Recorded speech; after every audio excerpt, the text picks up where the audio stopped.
Story 1. I, 40 female, am significantly older than my sister, 25. As such, after she was born, my parents repeatedly looked over and parentified me in favor of her. Examples include giving her my old clothes and toys without my permission, rather than preserving them as a keepsake of my childhood. In short, my inner child has had to do a lot of healing over the years. I am in low contact with my parents and sister, but apparently, she's engaged and wants me to be a part of the wedding party. Now, I'm not comfortable around children of any age. It's part of my trauma. Being around them for me comes with a sense of responsibility that reminds me of the neglect I suffered at the hands of my family. My sister knows this, so I assumed that with her asking me to be in the wedding would be child-free. During a discussion, she mentioned that her fiancé's best friend's daughter would serve as a flower girl, and our cousin's son would be the ring bearer. I reminded her that I would not be comfortable around children, and expressed my disappointment that she would invite me to be in a wedding that is not child-free. She looked sad for a second and told me that there were many young children and families that were close to her and her fiancé, and the day would feel incomplete without them. If I wasn't comfortable around children to that extent, she would understand if I couldn't attend. I was shocked that she would uninvite me in favor of random kids, and it reminded me of being thrown aside in favor of her when we were young, so I left to collect myself. I attempted to ask my parents to talk some sense into her, but surprise, surprise, they took her side. At this point, I was profoundly hurt and needed an outlet, so I did something that might make me an idiot. I'm friends with some other family members on Facebook, and I made a post about how my sister was kicking me out of the wedding and that my parents were taking her side, all because of the trauma that they contributed to themselves. I didn't go into detail because I didn't think it was anyone else's business. I just wanted to vent. Now people are refusing to go to my sister's wedding unless I'm reinstated as part of the wedding. She and my parents are begging me to come, but still refusing to budge on the children being there, so it doesn't make much difference. I feel bad because I didn't know that our family would refuse to come. I cannot go to an event with many children running around or retract my statement because I don't want the family to think I lied. Am I the idiot for refusing to go? Edit, I am in therapy. My therapist is incredible and helped me realize how heavily my past has affected me. I have yet to discuss the Facebook post with her, but we'll see what she says. Also, I was once left alone with my sister for 2 days and one night after my grandfather died, where my parents had to leave the state. I wanted to be with my grandmother and family too, but my sister, who was 9 then, and easily could have stayed with a friend or something, obviously just had to come first. You are the idiot. Your parents giving your hand-me-downs to your sister is not parentification, it's economics.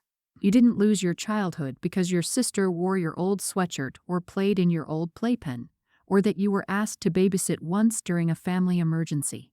One could easily turn things around, and your sister could complain that she was treated worse because, while her older sister got all her things new, she had to make do with 15-year-old leftovers.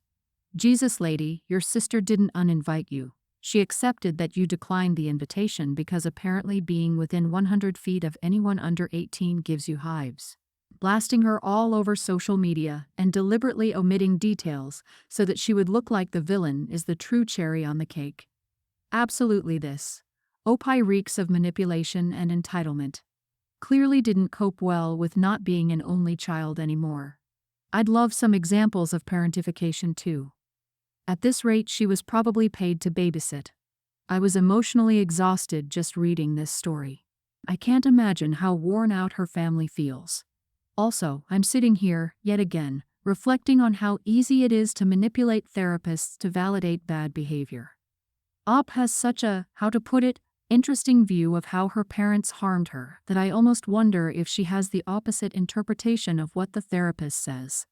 Darling, you have an issue about making everything about you, don't you? I would be willing to guess that your trauma wasn't about being parentified, but about no longer being the baby of the family. You're not traumatized. Everything you experienced was a normal part of being a family. You're just a person who takes every excuse to be miserable. Your whole story reeks of jealousy. Story 2. My husband, 42, and I, 41, female, have been married for 10 years and have 2 kids. My husband's family is lovely, but doesn't talk about anything complex. My sister-in-law, 40, let's call her Daisy, lives at home with them. Daisy has always lived at home and struggles with managing her finances. She's great at her job, but is on minimum wage, and her parents pay for her car, accommodation, food, phone, etc. My mother-in-law is 78 and father-in-law 80, are retired and have enough savings to go on nice holidays, etc. So this is not an issue for them. Sister-in-law will make some unnecessary purchases, e.g., buy a new Apple laptop to replace hers which was 3 years old, use high-end hair products and cosmetics, subscribe to all the streaming services, regularly buy new clothing, shoes, etc.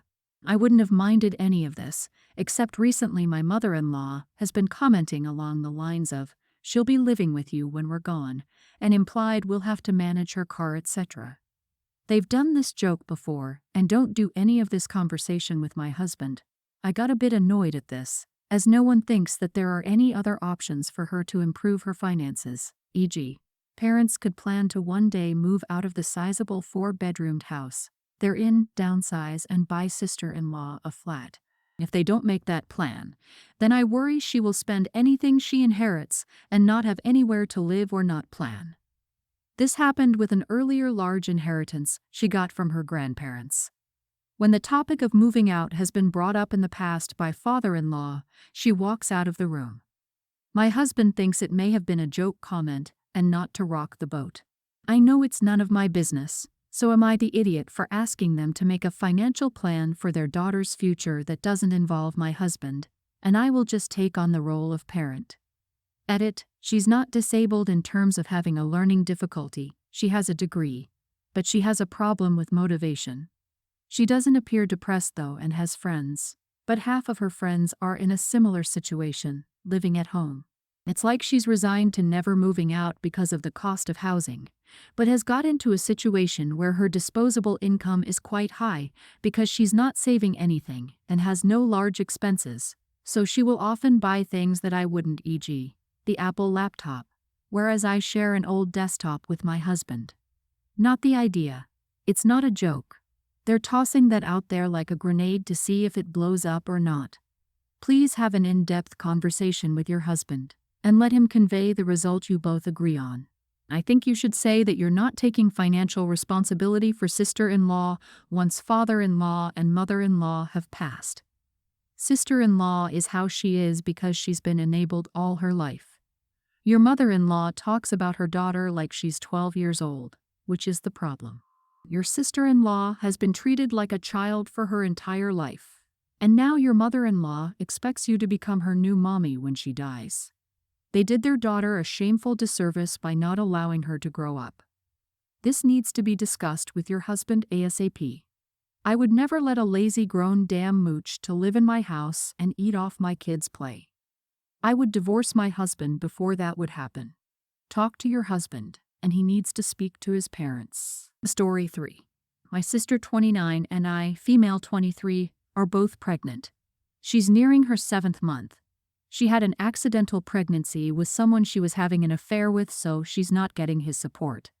My sister moved back in with our parents, and she's at risk of losing her job. She has hyperemesis gravidata, so she's not having a good time, and she's had to skip work often. She was also recently diagnosed with gestational diabetes. I also got pregnant accidentally, but with my boyfriend 25, whom I've been dating for 2 years. I'm in my 14th week. It was a big surprise to us because I was on birth control, but we were already living together, and we were planning on getting married, so we were able to accept this a lot better. Beside that, I've had normal pregnancy symptoms which kinda sucked more than I expected them, but my nausea is almost non-existent by now, so I'm doing a lot better now. My parents and I live close by, so we visit often. Also, when I got pregnant, I asked her for contact with her doctor, so ever since we've been going together to our checkups because I thought she'd like it, and it was also helpful for her. The thing is that my sister and I are spending more time together and often talking about our pregnancies as well. So my sister had her baby shower last week. The party was nice, and we got to see some of our extended family who live away. Since they're also my family, they asked me about my pregnancy, and we chatted about that as well. My boyfriend was also invited, so because I'm the closest person to him, he was with me almost all the time. But then my sister got upset, she wasn't feeling well, and I don't know exactly what triggered her, but she got angry at me because I was stealing her attention. She told me I always want to be the focus of attention, and I can't even let her have one day. She said that I'm always bragging about how good and supportive my boyfriend is, and how easy my pregnancy is, and I don't know when to shut up because I don't have empathy for others that are going through a more challenging time. I started crying. This was so unexpected to me because she had never implied or said something about this before. Our parents and my boyfriend rushed to comfort me, and they got angry at her.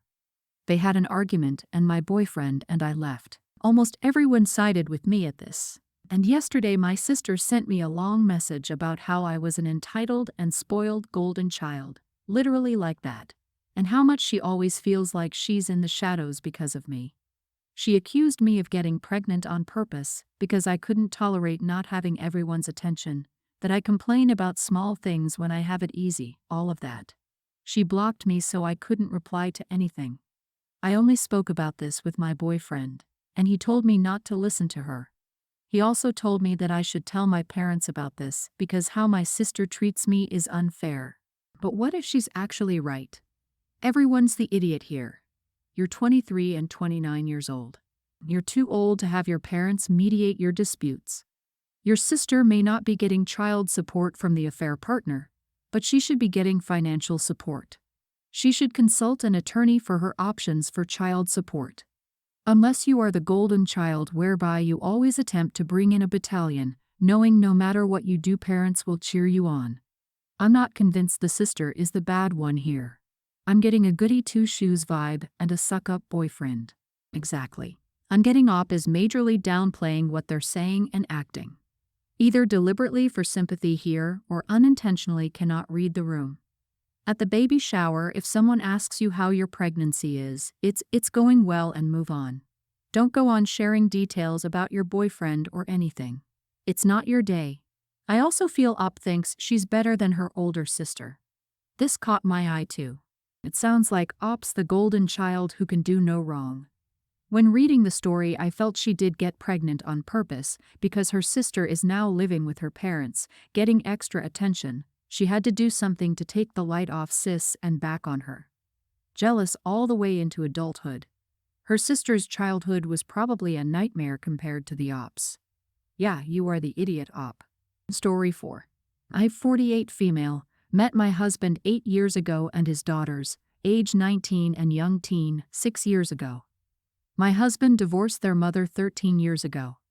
My husband has told me the whole story about the divorce, and while I won't go into detail as it's a long story, it wasn't amicable and really drove a wedge between him and his daughters, particularly his oldest. The other main thing that has gotten between my husband and his oldest daughter is that she's on the spectrum and has very little social awareness. Pretty much every time I see her, either I or someone else must get on her about time and place, as she tends to talk about things that aren't appropriate. When it happens, she brings up the divorce the most. She gets a kick out of telling family members and friends stories about her father, in which he is the bad guy. While these are true stories, a lot of what she tells people is exaggerated. I've asked her several times not to discuss her childhood or the divorce during family events, as I don't want our extended family or friends to view my husband in a negative light. A few weeks ago, during a back-to-school party after winter break, I overheard her telling her stepfather a story about a time her dad was intoxicated. I stopped her and said that we'd been over this, and at this point it felt like she was doing it on purpose. She started to make all kinds of excuses, such as her stepfather asking about it, and her not making it up, and I told her it didn't matter, and that she shouldn't be talking about it regardless. She walked away from me, which she tends to do during confrontation, and another came up to me about 10 minutes later and laid into me for yelling at her daughter. She told me she agreed about the lack of awareness and time and place, but that I needed to let her handle it because she's her mother, and I barely know her. which is false. My husband has visitation and has the entire time I've known them. I don't know if I was wrong. I've talked to her about it so many times, so I feel like it was at least partially warranted. But I'm curious what others think. Am I the idiot? You are the idiot. Your stepdaughter is an adult and was never your child. She has every right to talk about her own childhood and upbringing, and is under no obligation to bottle that up to keep you comfortable or save face with the family. How you speak about her being on the spectrum drives the point home. You married a divorced man with kids. You don't get to decide their story. Yikes, because of she tends to walk away from me during the confrontation. You do not have the right to a captive audience for your lectures just because you're upset at the situation. It sounds like you make a habit of confronting her like this, especially over this, and she's realized the best way to avoid that is just to walk away from you. Smart woman. Her, not you, obviously. Imagine marrying into a family and then telling a 19-year-old to not talk about their childhood to their own family. Far from protecting her husband's image, it makes me want to know more details about how bad her childhood was. I'd love to hear from this young woman for hours and hours and, like the stepfather, ask questions. What is Op trying to hide? I think Op was the mistress. My female teen whole family, grandparents, parents, aunts, uncles, and cousins is attending a formal event in 2 weeks. My step-cousin Jen and I are the same age, and her dad married my aunt when she was 6.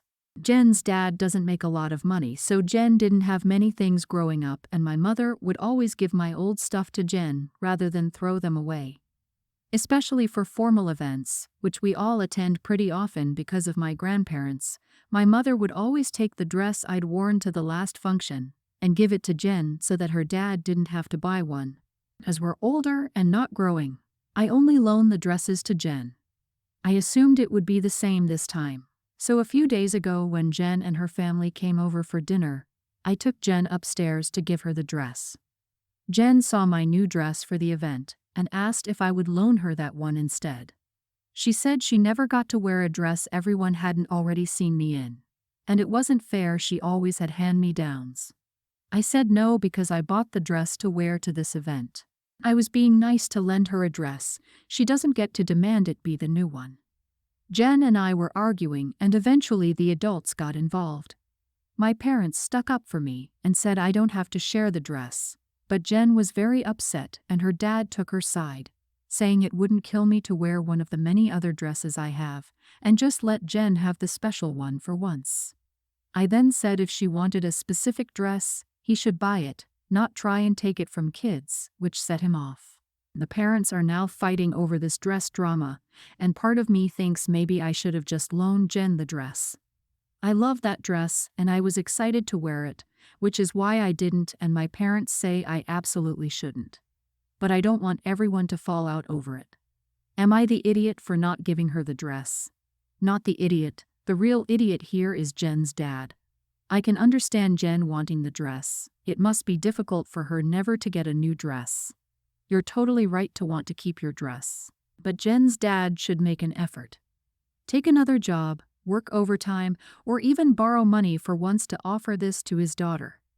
It's good that your parents were on your side. I feel for Jen, but you aren't the reason she's never had a new dress. Her parents are. Of course her dad was immediately on her side. It's making him look terrible, not you and Jen. Please, try not to be too hard on her. She's wrong to want to wear your stuff before you do, but she's also hurting. She's had nothing but hand-me-downs her whole life. True, I was in Jen's boat, mostly having hand-me-downs, but I got a job at 15 so I could buy my own clothes. As a mid-teen, she can very easily get a part-time job. I wouldn't let her borrow anything else. Stop loaning Jen any dresses. Since Jen picked a fight and tried to take your brand new dress, she lost her borrowing privileges. Thanks for listening.